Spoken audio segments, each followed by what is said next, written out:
Muy buenos días.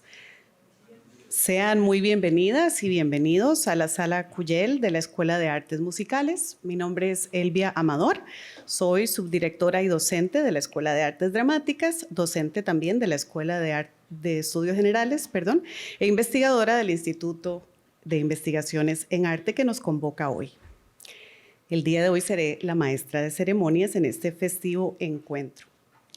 Me permito primeramente darle la más cordial bienvenida a las autoridades universitarias que nos acompañan el día de hoy. El máster José Antonio Blanco, recién nombrado vicedecano de la Facultad de Artes. El doctor Manuel Matarrita Venegas, director del posgrado en Artes, que nos acompaña. La magíster Iria Salas Paniagua, directora de la Escuela de Artes Plásticas. La doctora Erika Rojas Barrantes, directora de la Escuela de Artes Dramáticas, y el doctor Bertolt Salas, director del Instituto de Investigaciones en Arte, así como el doctor Pablo Bonilla Elizondo, subdirector del mismo instituto. Un especial saludo y agradecimiento a la artista, la maestra Rosella Matamoros Jiménez, quien nos dictará el día de hoy nuestra conferencia inaugural en breve. Hoy es 27 de marzo y es el Día Mundial del Teatro, por lo que el corazón teatrista se exalta al compartir con ustedes este doble espacio, o espacio doblemente engalanado más bien. Me permito leer para ustedes el mensaje de este año, que es nuestra tradición de reflexionar este día sobre el lugar que ocupa el teatro en nuestras sociedades. Este año el mensaje corresponde al maestro Teodoros Tersopoulos, me disculpan, director teatral, educador, autor, director y fundador de la compañía teatral ATIS, inspirador de las Olimpiadas Teatrales y presidente del Comité Internacional de las Olimpiadas Teatrales de Grecia, es el maestro. Dice así: ¿puede el teatro escuchar la llamada de auxilio que los tiempos modernos están enviando a un mundo habitado por ciudadanos empobrecidos y encerrados en las celdas de la realidad virtual y atrincherados en su asfixiante privacidad? ¿Puede hacerlo en un universo de existencias robotizadas dentro de un sistema totalitario de control y represión que abarca la totalidad de la vida? El teatro está preocupado por la destrucción ecológica, el calentamiento global, la pérdida masiva de biodiversidad, la contaminación de los océanos, el derretimiento de los hielos, el incremento de los incendios forestales y los eventos climáticos extremos. ¿Puede el teatro ser parte activa del ecosistema? Durante muchos años ha sido un espectador más del impacto que hemos tenido los seres humanos en nuestro entorno y se ha visto en dificultades para lidiar con este problema. Le preocupa al teatro la manera en que la condición humana está siendo moldeada y manipulada en el siglo XXI por intereses políticos y económicos, los grandes medios informativos y las compañías que configuran la opinión general. Se preocupa por el papel asumido por las redes sociales que facilitan la manipulación y se convierten en obstáculo casi insalvable para la comunicación con el otro. Un sentido generalizado de temor por el otro, el diferente, el extraño, domina nuestros pensamientos y nuestras acciones. ¿Puede el teatro funcionar como un espacio de trabajo para la coexistencia de las diferencias sin tener en cuenta la herida abierta? La herida abierta nos invita a reconstruir el mito. Palabras de Heiner Müller, cita: el mito es un agregado, una máquina a la cual siempre se pueden conectar,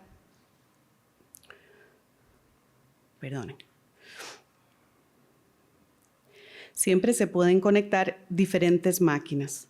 Transporta la energía hasta que la creciente velocidad explota el terreno cultural. Cierra la cita. Y dice, y yo añadiría, el terreno de la barbarie. ¿Puede el teatro arrojar luz sobre los traumas sociales y dejar de arrojar luz sobre sí mismo? Preguntas ciertas que hace Dionisio al teatro cuando pasa por su lugar de nacimiento, el escenario del edificio teatral, y, cual refugiado, continúa su silencioso viaje a través de los paisajes bélicos hoy en día. El Día Mundial del Teatro. Preguntas que no permiten respuestas definidas porque el teatro existe y perdura gracias a preguntas sin respuestas. Miremos en los ojos de Dionisio, el extático dios del teatro y del mito, que une el pasado, el presente y el futuro. El hijo de dos nacimientos, Zeus y Semele, la expresión de las identidades fluidas, hembra y macho, iracundo y gentil, divino y animal, en el límite entre la locura y la razón, el orden y el caos. Un acróbata en la frontera entre la vida y la muerte. Dionisio formula la pregunta fundamental ontológica: ¿de qué se trata? Pregunta que conduce al creador a realizar una investigación cada vez más profunda en la raíz del mito y de las múltiples dimensiones del enigma humano. Necesitamos nuevas formas narrativas cuyo objetivo sea cultivar la memoria, darle forma a una nueva responsabilidad moral y política que emerja de la dictadura multiforme de esta nueva Edad Media que vivimos en nuestros días.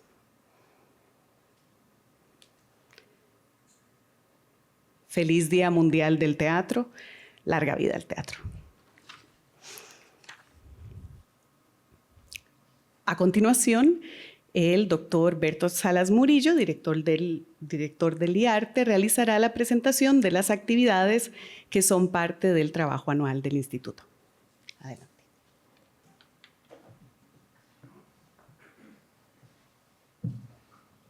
Muchas gracias, Selvia. Esto va a ser bastante breve. Bueno, siguiente. Sí, me parece como interesantísimo cómo se encabalga el mensaje del Día Mundial del Teatro con una especie como de reflexión en voz alta que voy a compartirles antes de introducir justamente estas tareas que vamos a desarrollar en el IARTE en este año. Digo reflexión en voz alta porque les quiero contar que el IARTE trabaja constantemente, igual que señalaba este maestro griego, ¿verdad? Bueno, si Elvia le costó decir el nombre, entonces no me siento mal por no poder repetirlo yo, ¿verdad? Tesopoulos, algo así, ¿verdad? Sí, exacto. Este contacto con la otredad que justamente el arte no suele tener miedo, pero que está consciente de esa otredad. ¿A qué me refiero? Que el IARTE está siempre en como puse por ahí, el juego de la otredad, y es... el IARTE está como, y me pongo aquí también aprovechando, guindándome del título de la conferencia de Rosela, ¿verdad? Yo le advertí que el IARTE está en una convergencia, porque por un lado es una institución académica de investigación, y generalmente las instituciones académicas y de investigación suelen ver la práctica artística como un otro, como ajena a ellas, ¿verdad? Pero por otro lado, he de decir que también he encontrado esa misma distancia de parte de los académicos y las académicas artistas. Yo me he topado con profesoras y profesores de teatro, de plásticas, de música, que casi que subrayan: yo no soy investigador, yo no soy científico, yo soy artista.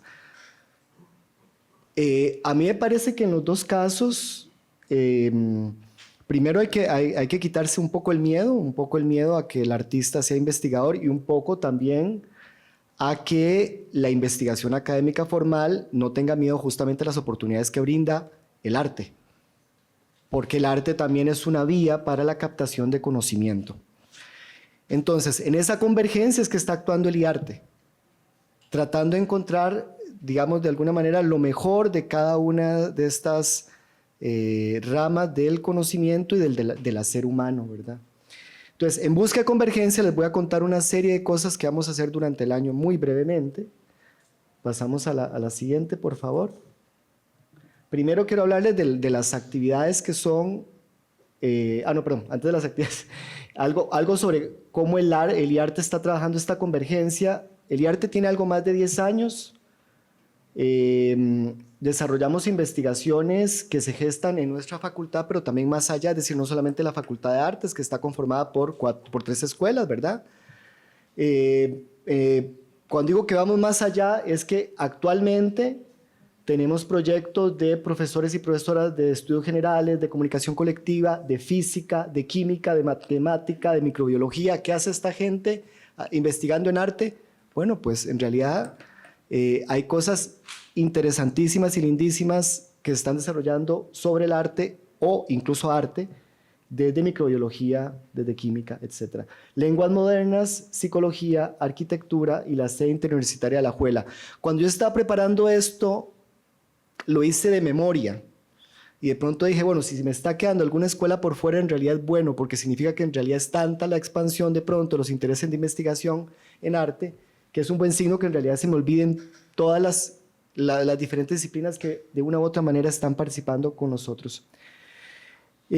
Pero el IARTE en principio, o en realidad todo instituto de investigación no debería ser solamente una fábrica de proyectos, sino también cultivar una cultura de investigación, y eso es algo que nosotros le ponemos mucha atención.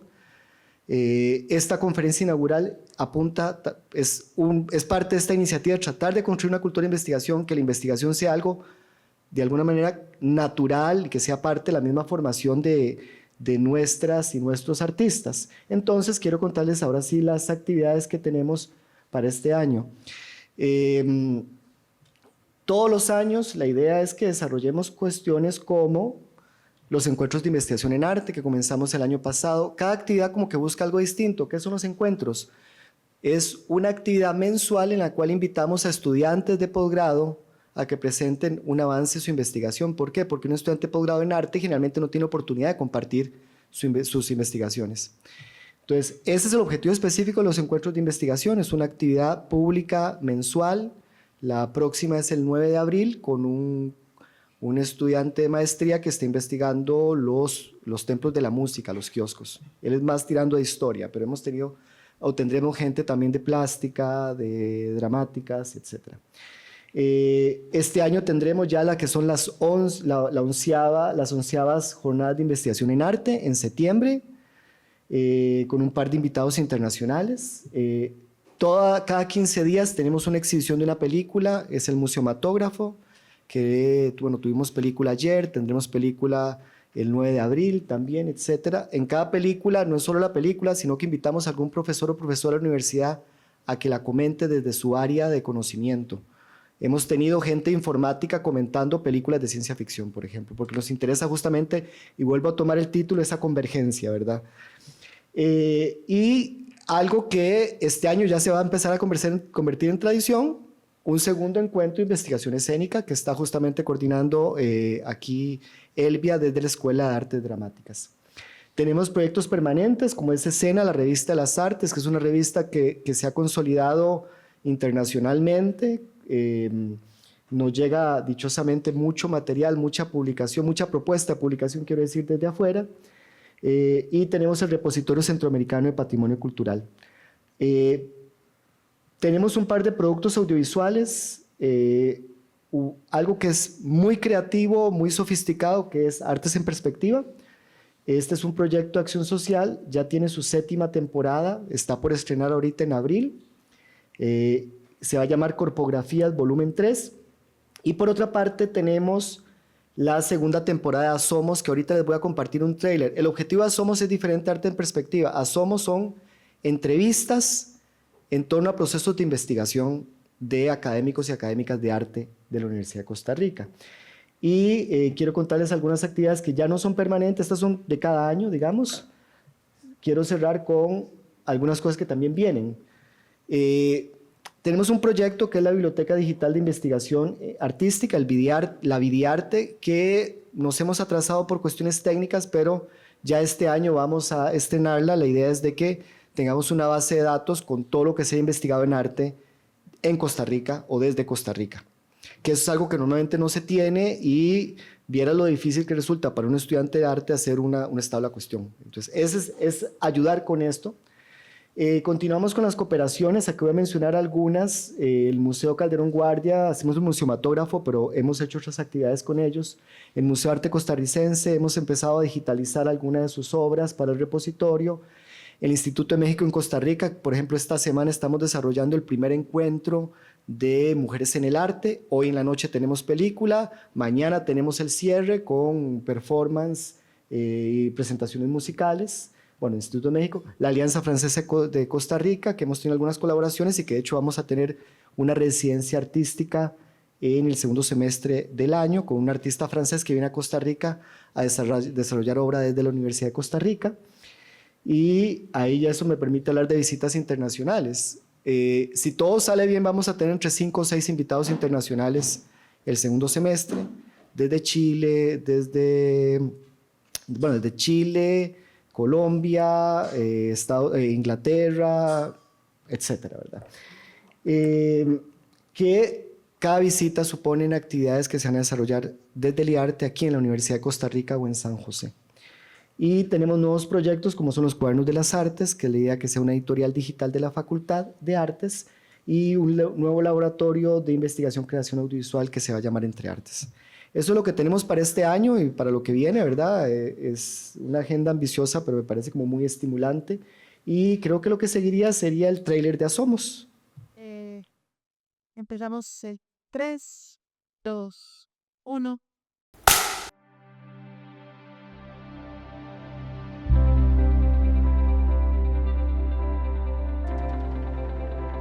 Gloriana Betar. Es una herramienta riquísima, pero lleva su tiempo de elaboración, su tiempo de análisis, de sacar de esa improvisación qué es lo que sirve escénicamente. Roxana Avi.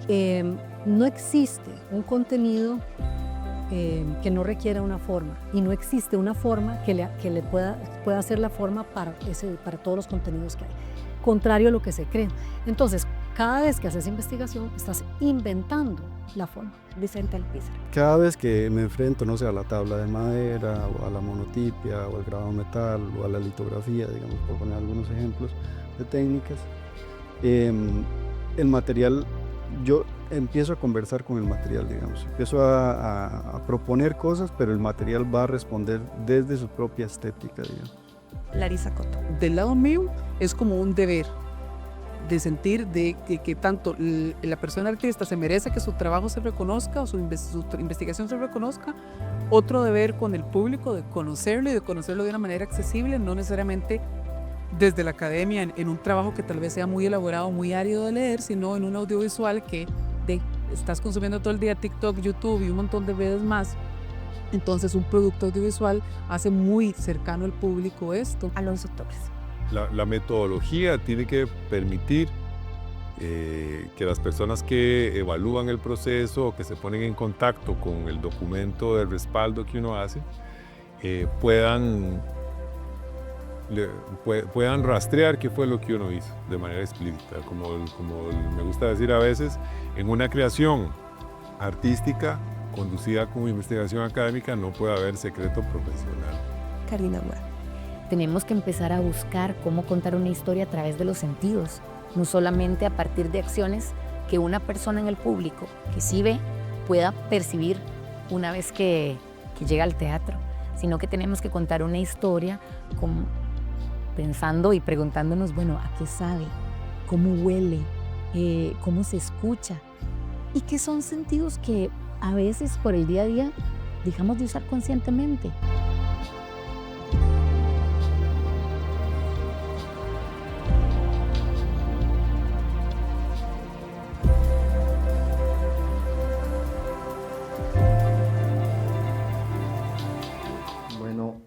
Como verán, tenemos mucho que ofrecer en este 2025 y más allá. En lo inmediato, la conferencia de la maestra Rosela Matamoros. Muy bien.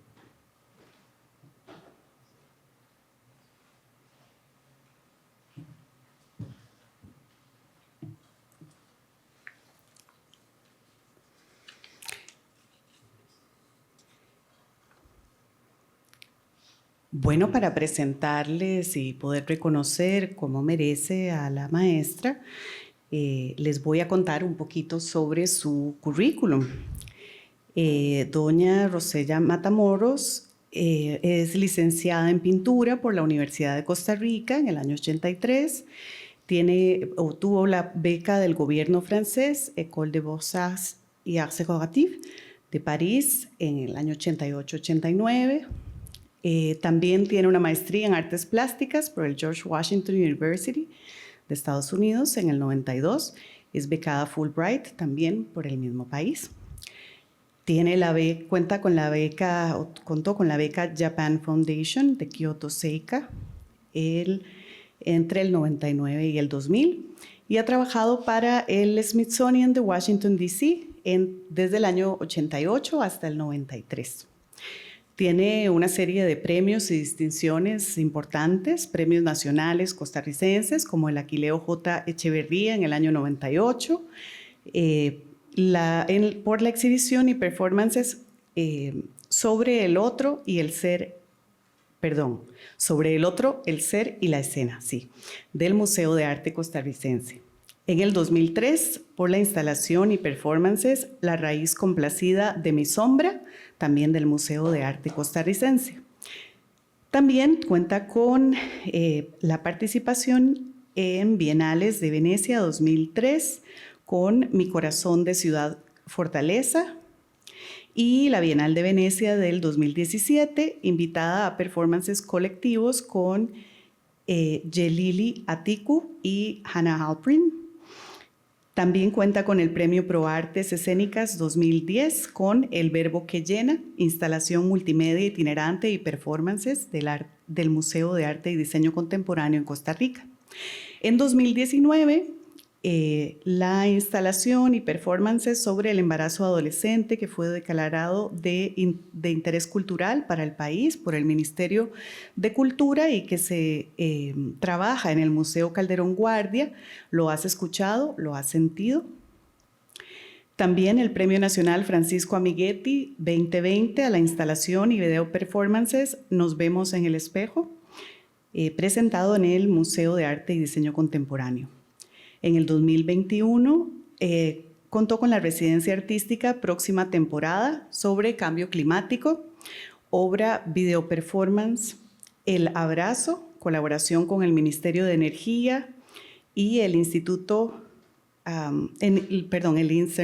International Institute for Sustainable Development, presentada en el Museo de Arte y Diseño Contemporáneo en Costa Rica. En el 2021 contó con la beca de la Embajada de los Estados Unidos para el proyecto de arte y cambio climático en la zona rural, llamado El Verde en Nuestras Manos, Costa Rica. En el 2021 también fue seleccionada para la residencia cárstica, trabajo de performance con las mayores de Cañada del Hoyo y exhibición Territorios Mestizos. Eso fue en el Museo la Neo Mudéjar de Madrid. En el 2023, en Madrid, también fue seleccionada para el Festival de Performance Un aguacero con la obra Desarrollo, Vos si crees, sobre femicidios. En el 2024 fue parte de la exhibición multimedia y performances Ausencia, Creatividad, sobre ansiedad y depresión juvenil. Esto fue en el Museo Calderón Guardia. Ha participado en más de 150 exposiciones desde hace más de 35 años, individual y colectivamente, en Costa Rica, en Estados Unidos, en Washington, D.C., Nueva York, en Italia, España, Francia, Suiza, Taiwán, Japón, México, Argentina, Colombia, Honduras, Panamá, El Salvador, Guatemala y Perú. Trabaja en dibujo, escultura, pintura, instalación, performance, video y dramaturgia del vestuario y diseño de iluminación. Los temas de investigación con los que ha trabajado la maestra mayoritariamente han sido el género, la adolescencia, el cambio climático, los derechos humanos, la migración, el trauma y la recuperación, con énfasis en abuso e inmigración. Sin más, les dejo con la maestra Rosella Matamoros con su conferencia Convergencias sobre algunas estructuras de explotación creativa. Adelante.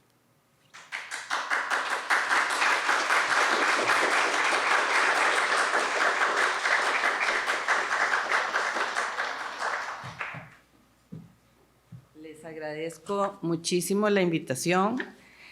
Estoy como en kinder, ante tanta gente tan estudiada, se les agradece montones su presencia. Yo sé que el tiempo es contado y en realidad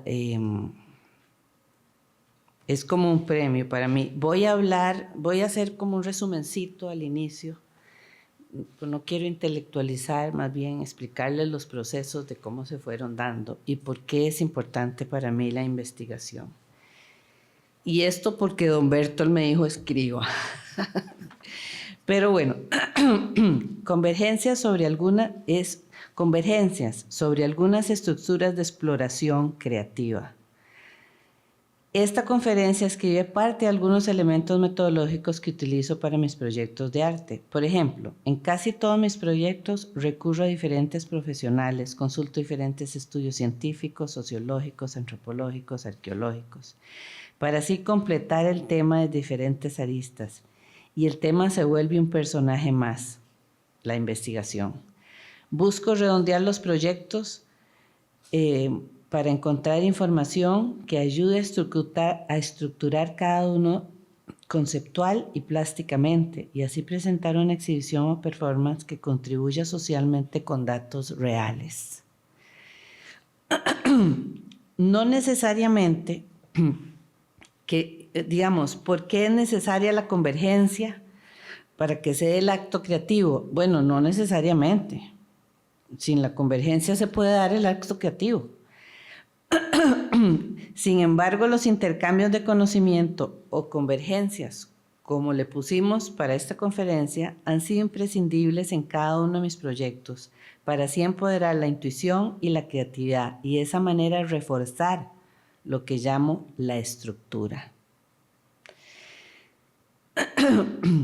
Es decir, primero documentarme y aprender más y más y más, para así transmitir el mensaje de la mejor manera posible a través de mi trabajo en arte y en las múltiples técnicas que practico. Al interactuar con otros profesionales de otras disciplinas, igualmente mi intención es cuestionar muchas veces el sistema social, retar lo que supuestamente ya está escrito y la manera en que nosotros como individuos, como personas, tenemos que decir esto o aquello, ¿verdad? En general.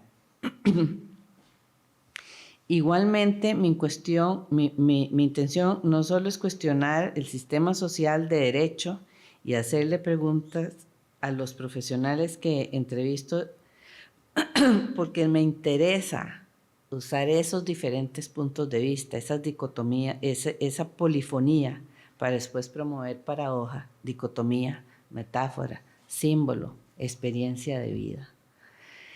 Y bueno, finalmente, todos mis proyectos artísticos están basados en la intuición y la inspiración y requieren mucha búsqueda de datos, planeamiento, intercambios de conocimiento, espacios donde elaboro conclusiones en silencio para así sintonizar al máximo los elementos plásticos, conceptuales, técnicos y demás para poder crear una obra específica para un espacio específico. Porque si hay algo que he aprendido a través de la vida es que es una bendición poder honrar a alguien que te da la oportunidad de hacer un proyecto artístico. Los recursos del planeta son cada vez más escasos. Entonces, el tiempo de una persona, la colaboración de una persona, la información que generosamente te puede dar cualquier persona, son cosas que son gracias. Y en esa medida yo trato de tener la disciplina para honrar el espacio al máximo, sea con una lámpara o sea con 15. Y bueno, entremos en materia porque Bertolt me está viendo, obviamente, no mentira.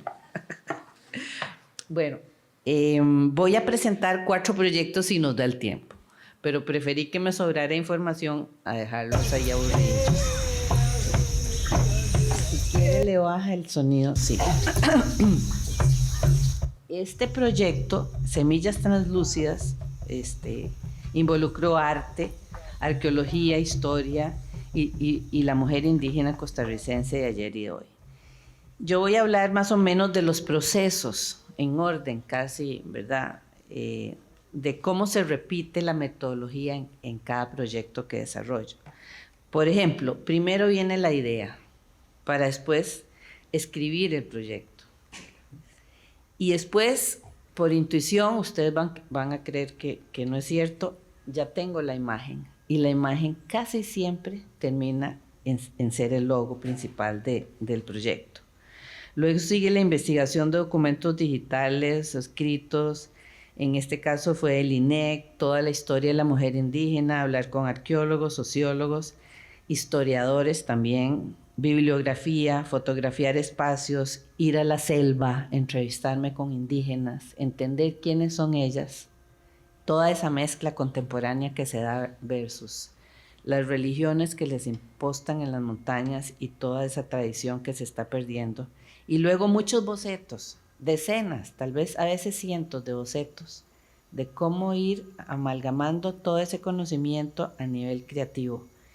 Y luego, como siempre, la gestión, ¿verdad? Tocar la puerta, hablar con mandar el correo, insistir, llamar, volver a presentar. Y después, bueno, abocarme al diseño de la museografía, la iluminación, los muebles, el color de la sala, los materiales. Todo eso sucedió en el Museo de Arte Costarricense y me dieron un espacio de alrededor de 170 metros cuadrados, que los que saben de museos saben que es gigantesco. Tenía 2 salas donde pude poner la parte arqueológica y la parte contemporánea, que eran las conclusiones de todo el estudio. Entonces, esta propuesta presentó 3 hilos conductores: la vida cotidiana, la tenencia de la tierra, que sigue siendo un problema monumental hoy en día, y el rito. ¿Por qué? Porque sin el rito, para mí no existe el ser humano, sea el tipo de rito que sea. Entonces, se creó una especie de puente, esa era mi intención, entre la mujer indígena costarricense del pasado, un tema que ahora se ha rescatado, pero esto en el 2017 fue una cosa revolucionaria, porque ni siquiera el Estado de la Nación tenía información sobre las mujeres indígenas. Yo se lo reclamé a Vargas Cuyel y me dijo: sí, Rosela, qué pena, pero es que es una realidad. Después,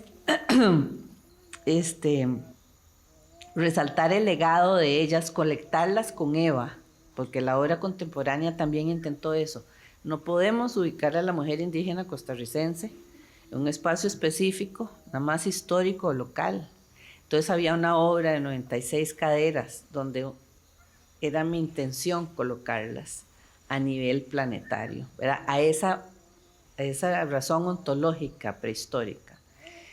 Luego, después de ese espacio dicotómico, y donde me enfoqué específicamente en la mujer cabeca, brunca y bribrí, porque específicamente las arqueólogas que fui entrevistando, entre ellas doña María Eugenia Osoli de Willy, que es un monumento nacional, me facilitó muchísima información. Ella ha interactuado, ella fue de las que primero escribió textos, y hay mucha más, digamos, imágenes e información versus las chorotegas y otros grupos que han ido desapareciendo. Entonces, en ese estar entrelazando toda la información, lo que hice fue ir diseñando todos los objetos que iban en la parte contemporánea, basado en esa tradición precolombina, pero al mismo tiempo tratando de explicarle al público un poco quiénes son las mujeres indígenas de Costa Rica. Y durante un año me aboqué a ir a las bodegas del Museo Nacional. El museo me asignó la arqueóloga Cleria Ruiz para investigar qué piezas y para cuestionar también a las arqueólogas, bueno, quiénes eran esas mujeres, cómo se sigue manifestando hoy en día eso, qué rango social tenían esas mujeres, se conserva ese rango en este momento, y así poder conservar un poco de las tradiciones. Para eso entonces también entrevisté a las historiadoras del museo, quienes me cedieron textos de hasta de caciques que hablaban del maltrato de los colonizadores hacia los indígenas. Y fue interesantísimo el hecho de que al presentar la exposición, la gente reconoció, digamos, su pasado histórico, pero también la manera en que las indígenas se desarrollaban en el diario vivir y además los rangos sociales que también tenían, porque en ese momento era un patriarcado. Entonces, el resultado de toda esta convergencia en este proyecto resultó también en algo importante para ellas, porque yo logré darles mini talleres allá en la selva. Nos fuimos cruzando un río, nos fuimos a Baja Talamanca, a la zona de Palmera, donde ahí también me facilitaron ellas no solo información sobre las tradiciones, sino también ese sentir sobre el bosque, quiénes son ellos. Entonces, de alguna manera, este proyecto se redondeó porque fue beneficioso también para ellas. No solo se trata de rescatar información, sino también porque al verse ellas en el espejo, no solo reforzaron sus tradiciones, pero también se les dio la oportunidad de venir a San José y ver la instalación, darles visitas guiadas, darles consejos también sobre cosas artesanales para que pudieran ellas desarrollar sus propias imágenes, ¿verdad? No se trata de imponer, sino se trata de un poco de honrar. Y bueno, termino en este proyecto diciendo que después me llamó la Fiscalía General de la República porque alguien le dio el brochure a la gente de la Fiscalía y me pidieron un performance que hice en la OIJ frente a 270 personas que investigan todo tipo de crimen. Y fue interesantísimo porque parte de los props yo se los di a los fiscales y a los magistrados, pero además porque había mujeres indígenas. Y de ahí me invitaron a hacer un performance en zona Bribri, en Limón.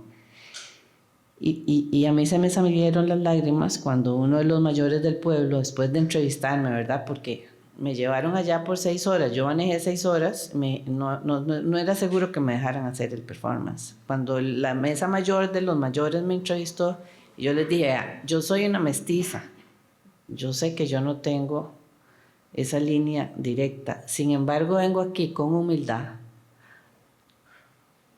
a contarles lo que rescaté de toda esta investigación que he hecho. Y cuando ya terminé, me dice uno de ellos, mire, le agradezco porque usted nos vino a dar lo que a nosotros se nos está olvidando. Eso es nada más un detalle, ¿verdad? Ellos quieren sus piezas, o sea, podríamos hablar del tema del indígena aquí toda la mañana, pero bueno, sigamos con el siguiente proyecto.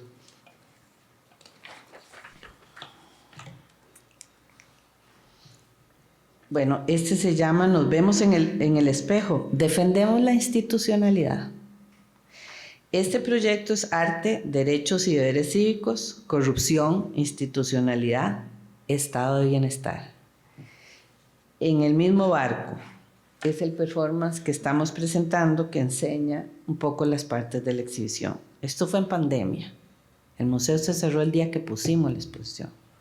Yo fui invitada por el curador en ese momento, Daniel Soto Morúa, y aquí el proceso y la convergencia, ¿verdad? Vuelve otra vez al identificador, al tema sociológico, antropológico y cultural, y muchas entrevistas, porque en este proyecto lo que finalmente fue importante fueron los personajes y los textos, los personajes de los dibujos, pero especialmente los textos. El texto como personaje, como tema, como búsqueda, como sentimiento. Entonces, para eso, esta investigación es más amplia sobre el desarrollo y los derechos humanos, que, bueno, he venido complementando desde hace años, pero que en ese momento ya tenía una década. Y para este proyecto entrevisté a muchísimas personas, profesionales y gente de la calle, compañeros artistas y conocidos en general, Si iba a hacer una gestión en el centro de San José, de repente a la persona que estaba a la par, mire, ¿usted qué piensa sobre deberes y derechos cívicos? Mucha gente ni siquiera ya se cuestiona eso. Y bueno, ahora les cuento más o menos qué tipo de pregunta. Luego de esa tarea, que me dio un montón de respuestas, me dediqué más a entrevistar profesionales especializados como politólogos, abogados, psicólogos, científicos. Igual, entonces, ¿qué se les preguntaba? Nos vemos al espejo, defendemos la institucionalidad. ¿Votás? ¿Por quién votás? ¿Para qué votás? ¿Conoces de la deserción juvenil? ¿Sabes del abuso? ¿Qué pensás de los recursos naturales? ¿Conoces algún abusador? ¿Has participado en un acto de abuso? Y así sucesivamente, bueno, ahí en el mantillón, que eran más o menos 50 metros cuadrados, se pueden ver parte de las preguntas que las hice en forma de grafiti, precisamente reciclando otros materiales que tenía, porque precisamente pegar el alarido en ese momento sobre la institucionalidad, estamos viendo las consecuencias hoy 5 años después, pero en ese momento en que la pandemia viene y te cuestionas un montón de cosas a nivel humano, este proyecto permitió que reflexionáramos como hacia adentro en lugar de pegar el grito hacia afuera.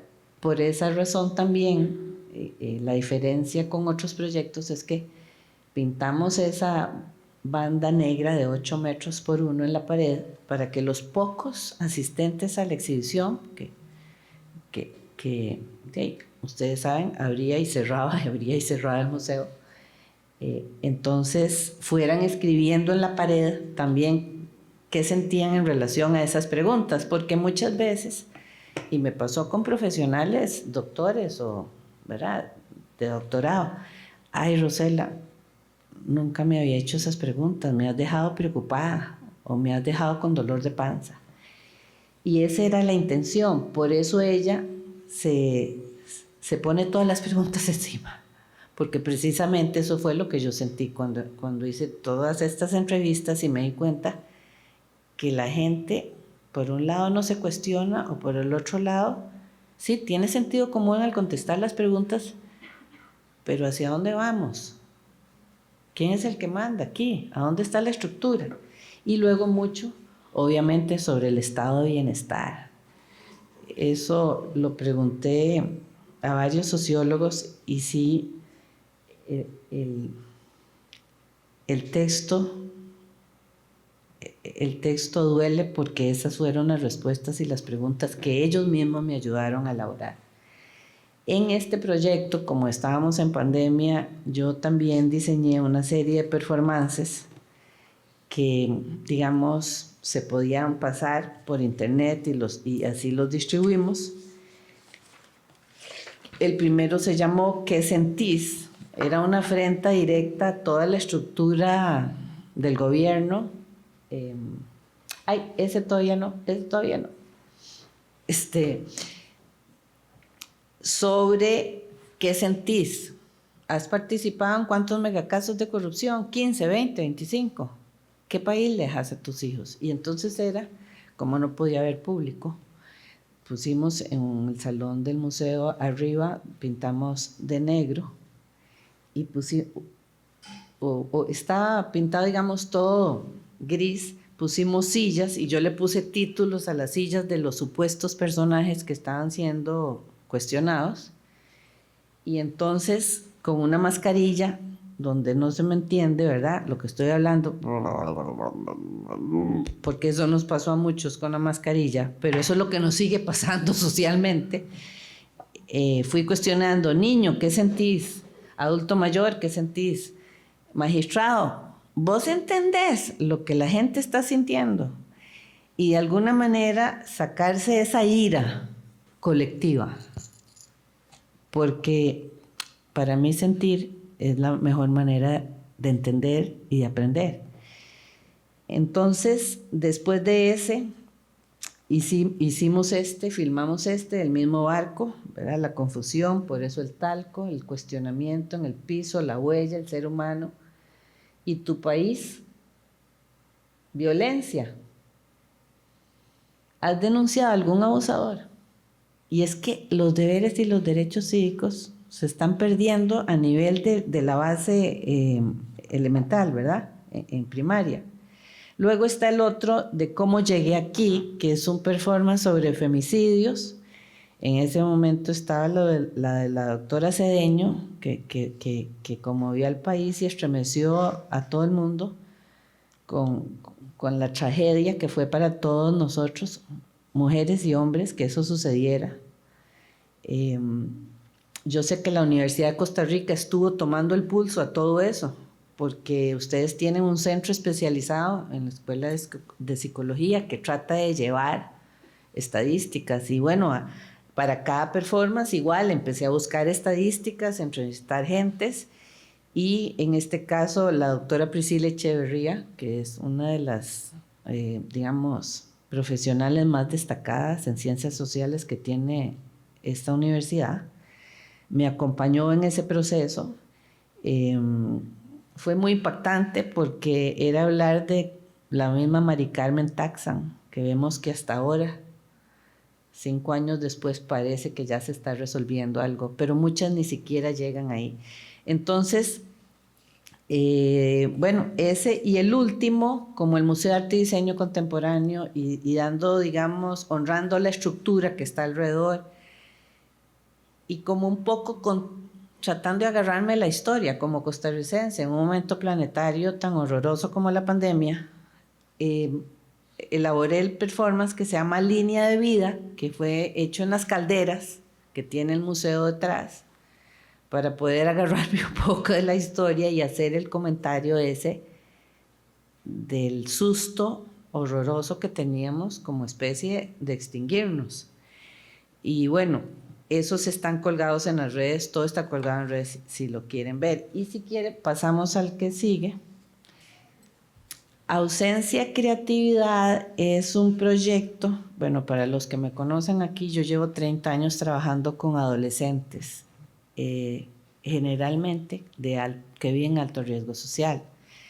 Sacando mi maestría en Estados Unidos, me gané 2 residencias para trabajar con el Arlington Public School System y me pidieron específicamente que diera talleres a niños y jóvenes inmigrantes, especialmente centroamericanos. ¡Qué paradoja! Una costarricense que a principios de los 90 reconoce sus congéneres centroamericanos a través de un proyecto de arte. Ahora que hablaba usted de convergencias. Entonces, al mismo tiempo me fui especializando en el tema de trauma y recuperación con énfasis en abuso. Y desde entonces es un poco la base de todos los proyectos que hago. ¿Por qué? Porque nosotros como especie humana todos hemos padecido un trauma.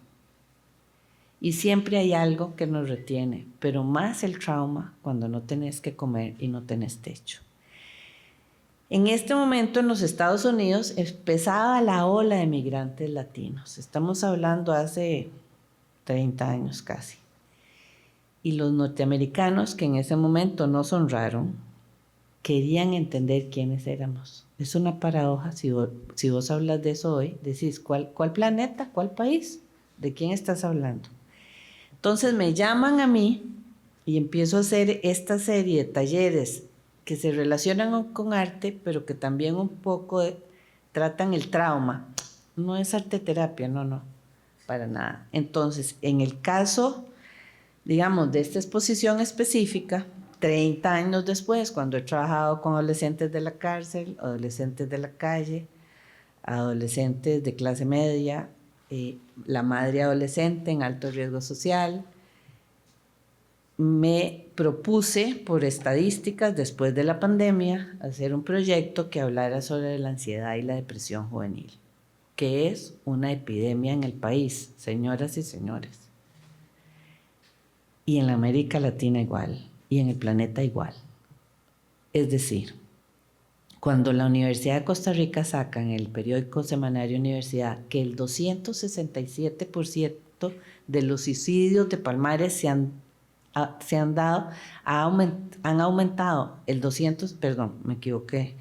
que en los últimos 3 años en Palmares el suicidio ha aumentado al 267%. Si el semanario no lo saca, ¿quién lo saca? Entonces, claro, inmediatamente me fui con una amiga antropóloga que está sacando ya el doctorado en salud pública, además es socióloga, y entonces ella me dijo, sí, Rosela, yo te ayudo a conseguir datos.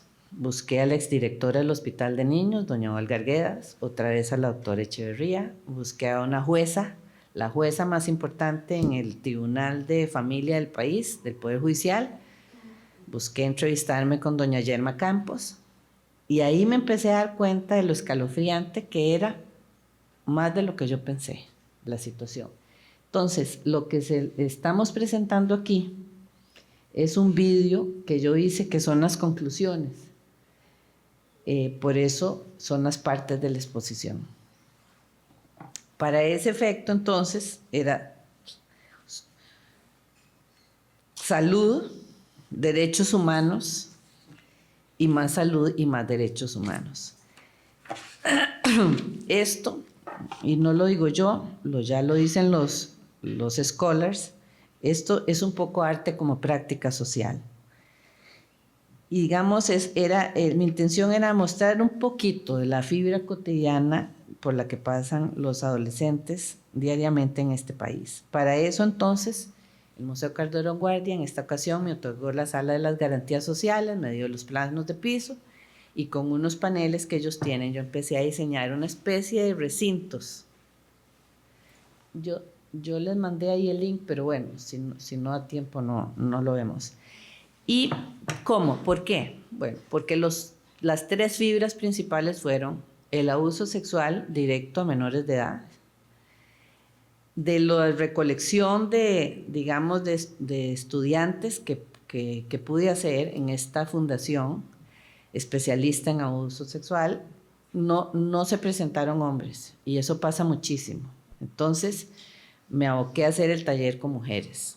Digamos que esta serie de talleres que yo hago previos a todos estos proyectos lleva 1 o 2 años, donde yo estoy dando los talleres, sacando conclusiones, dando herramientas, materiales, se les tiene que subvencionar todo, porque la gente con necesidad no va a ningún taller si no le das alimentación y transporte y materiales.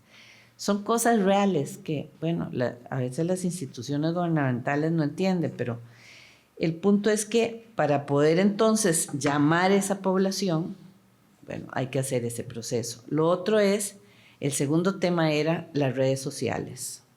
Es escalofriante y todavía no sabemos la incidencia en el estado emocional del menor de edad, porque, ¿verdad?, al utilizar en exceso las redes sociales, y porque ahí también se vuelve a dar el abuso de todo tipo.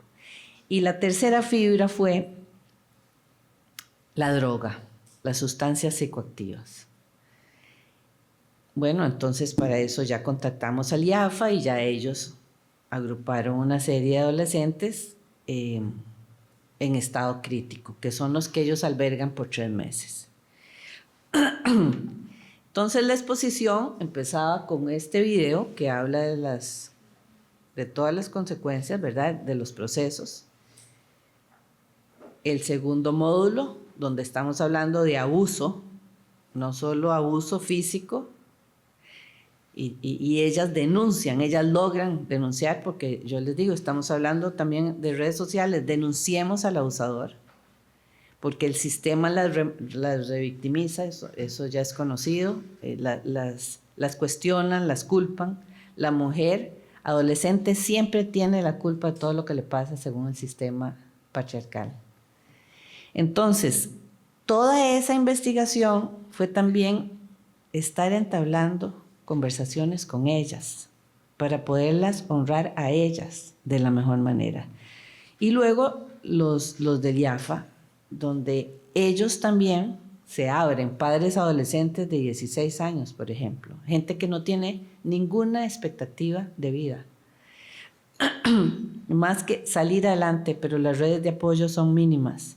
El IAFA los tiene por 3 meses y luego salen a la calle.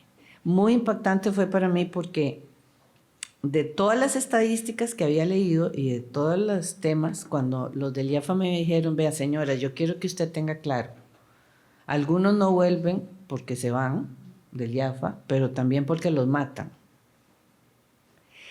Y me pasó con 2 casos, estando en el taller, que les detonaron cosas tremendas y tuvieron que venir a llevárselos. En ese proceso de recolección de datos, cuando trabajo con menores de edad, siempre pido los consentimientos informados firmados por los padres de familia o los encargados legales. Entonces, los procesos, digamos, de investigación, y eso era lo que todavía ese no.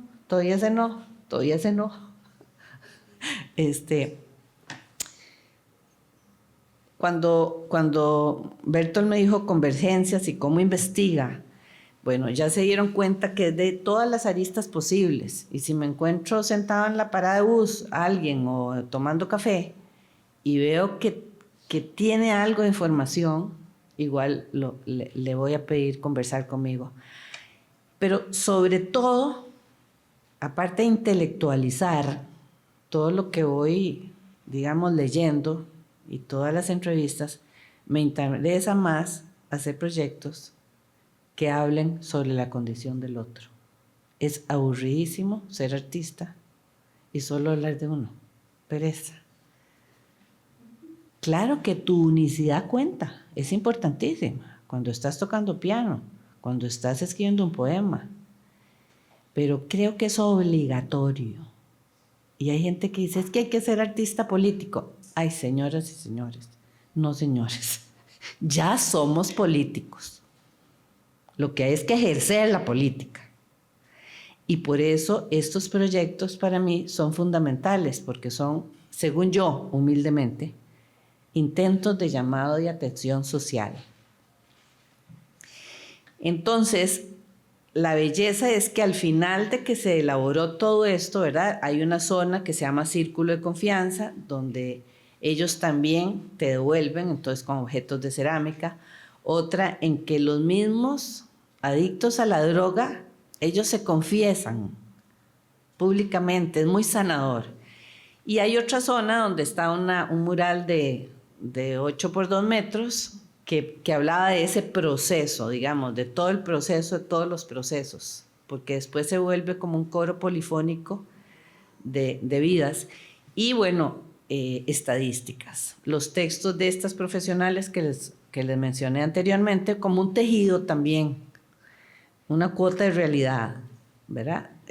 La jueza, la doctora, la psicóloga, la antropóloga, y que además son voces muy valiosas, que tal vez se exponen en otros foros, pero que nosotros como artistas, o por lo menos yo, a mí me interesa darles voz también, porque ellas me acompañan a mí, ellas me refuerzan la importancia del tema que estoy tratando. Entonces, la investigación tiene que ver mucho con la relación humana con el otro. No se basa en que voy a hablar de Julia Kristeva, o voy a hablar de lo que dijo Platón, o voy a hablar de lo que está diciendo el último científico cuántico. Sí, también me interesa la cuántica. Sí, también la uso en mis proyectos. Y la mística. Y me interesa el rito. Y además me interesa también los modos en que la gente tiene fe. Me cautiva ver cómo la gente se agarra de lo que siente que es invisible. Pero también lo uso para cuestionarte como espectador. Entonces, el último proyecto, ¿sí? No da tiempo, perfecto. Ok, perfecto. Entonces, cerramos aquí. El último era un proyecto de performance en la selva, con las culebras y todo el resto. Con los bichos, sí, sobre cambio climático. Pero bueno, eso lo encuentran en internet. Ok, entonces, cerramos para preguntas. Ah, bueno, no sé, usted es el que sabe. Ah, perfecto. Bueno, sí, voy a hacer un boceto rapidito. Muchas gracias.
Abrimos mientras terminamos de ir cambiando, modificando nuevamente el espacio y preparando la intervención musical que tendremos a continuación, abrimos un momento para preguntas que puedan tener para la maestra. Hola, mucho gusto. Mi nombre es Carolina. Bueno, yo también soy artista. Yo hice música por muchos años y siempre me llamó mucho la atención como las personas que hacían teatro hablaban sobre convertirse en alguien más. Para mí mi arte siempre fue muy personal, entonces me gustaría saber cómo ha sido su experiencia, adueñándose de la experiencia de alguien más. Bueno, no sé si adueñándome, yo creo que escuchando. Es que uno no puede entender al otro si no siente cómo se siente el otro. Me parece que sí, uno tiene que saber quién es uno en arte antes de ni siquiera pretender llegar a entender otras maneras de sentir.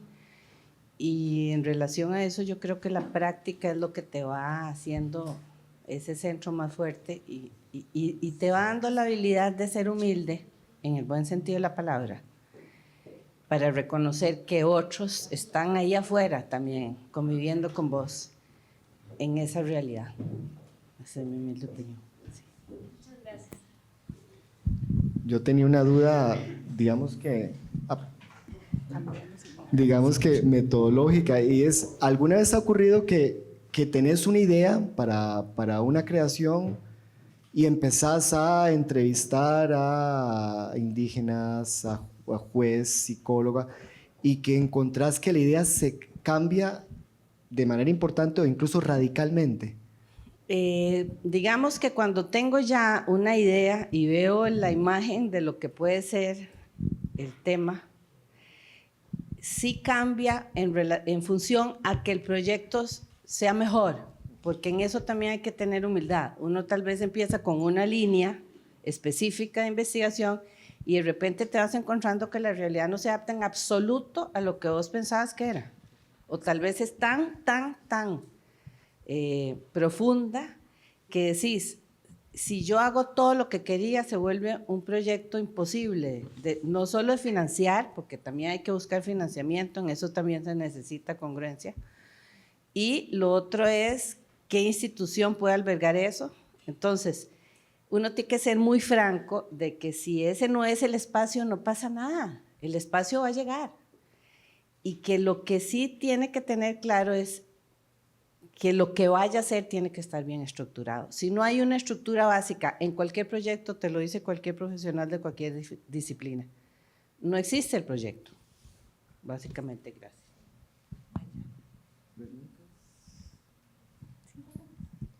Maestra, ¿cómo hace usted para meterse en ese state of mind o, digamos, esa mentalidad para un performance?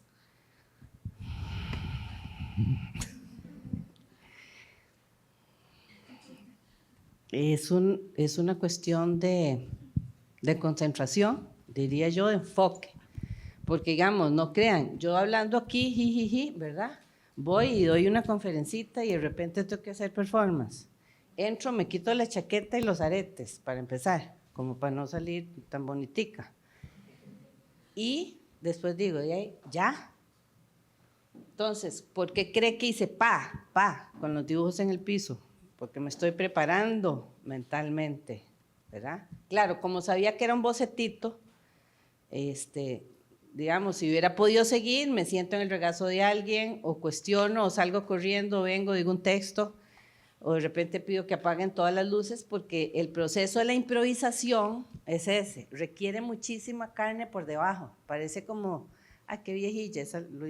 Pero no, eso de momento a otro. Entonces, cuando ya agarro impulso y ya siento a cada persona, porque voy amarrando gentes, entonces ya me atrevo a pegar el grito, porque ya estoy como con la panza llena y hago, ¿por qué pego el grito? Bueno, porque me gusta pegar el grito, pero no solo por eso, porque es una concentración de energía y yo se las recomiendo. Entonces, digamos, era una improvisación super light, ¿verdad? Era nada más una cuestión como casi visual plástica, conceptualmente. Y ahí voy a amarrar a todo el público que pueda. ¿Por qué? Porque era amarrarlos para ponerlos aquí, ¿verdad? Estar aquí. Y eso es lo que uno requiere para poder concentrarse. Estar aquí, solo aquí.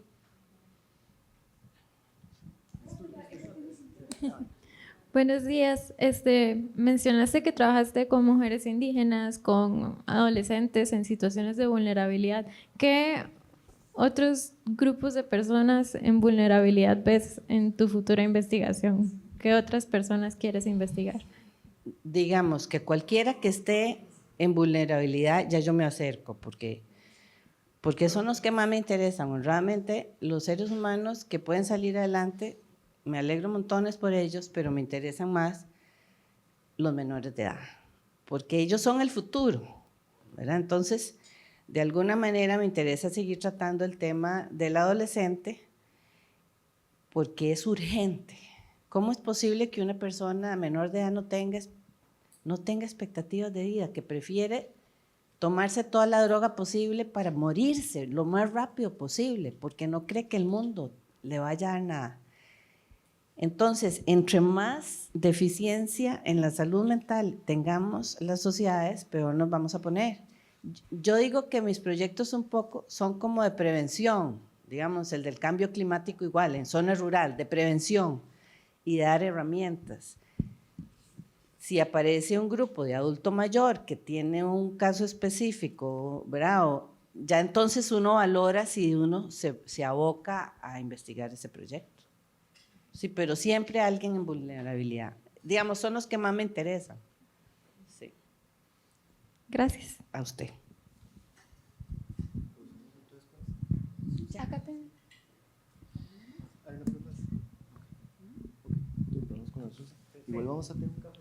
Bueno, un aplauso para la maestra. Muchas gracias.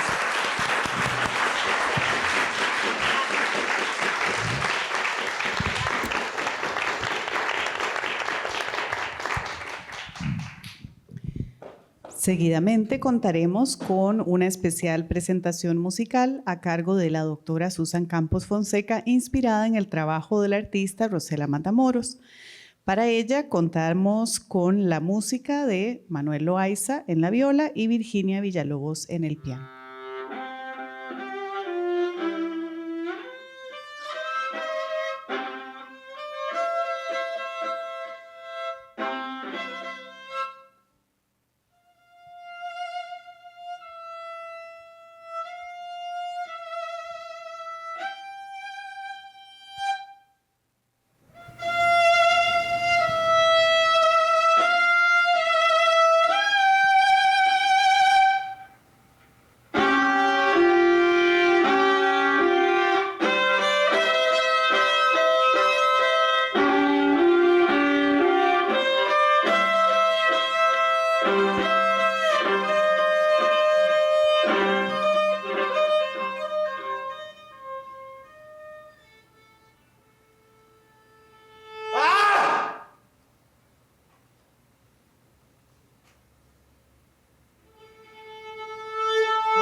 Virginia Villalobos en el piano, Manuel Loaiza en la viola, gracias a la doctora Susan Campos.